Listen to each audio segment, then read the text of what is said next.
안녕하십니까. JTBC 전국뉴스입니다.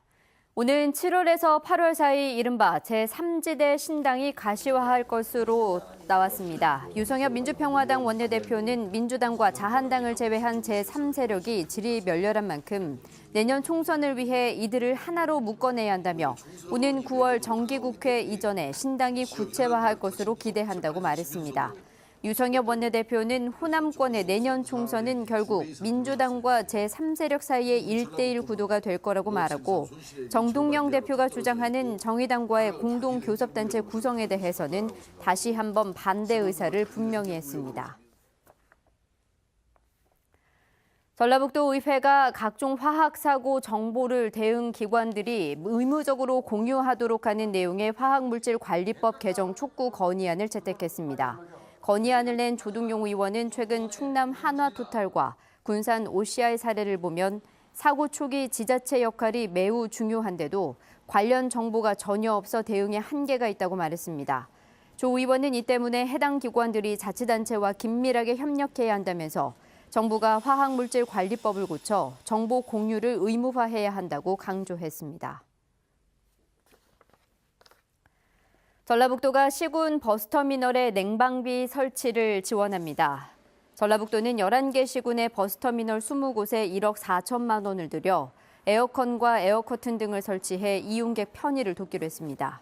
전라북도는 본격적인 더위가 시작되기 전인 다음 달 중순까지 설치를 마칠 계획입니다.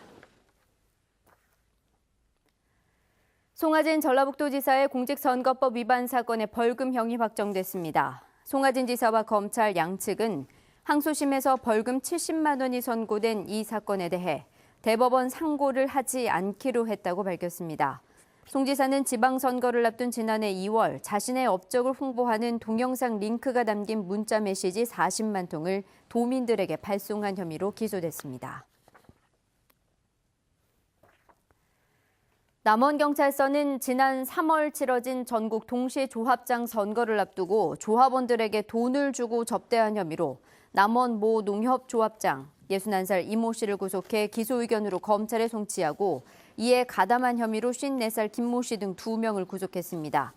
이 씨는 지난 2월 김 씨 등 2명을 통해 조합원 11명에게 현금 20만 원씩을 주는 등 조합원들에게 금품과 음식을 제공한 혐의를 받고 있습니다.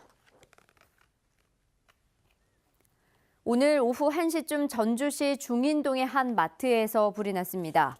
이 불로 다친 사람은 없었지만 판매용품 등 내부 150여 제곱미터가 타 소방서 추산 8,500만 원의 재산 피해가 났습니다. 소방당국은 목격자 등을 상대로 정확한 화재 원인을 조사하고 있습니다.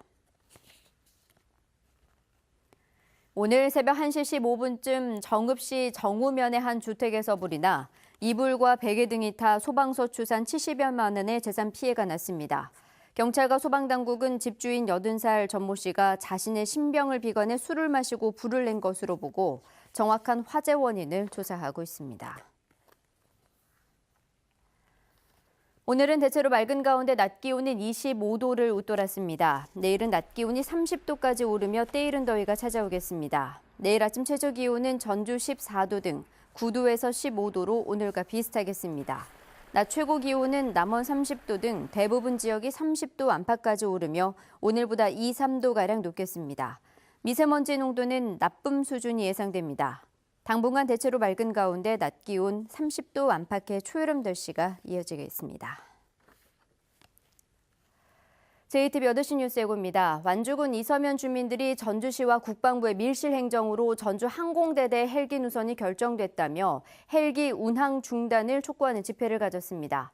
군산경제 위기 극복 방안을 논의하기 위한 간담회에서 참석자들은 신재생 에너지 업종 전환 지원과 전기차와 미래차 클러스터 조성이 필요하다고 강조했습니다.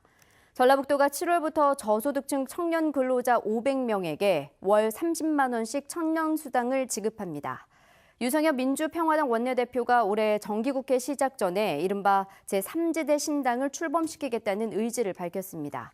자세한 소식은 JTBC 8시 뉴스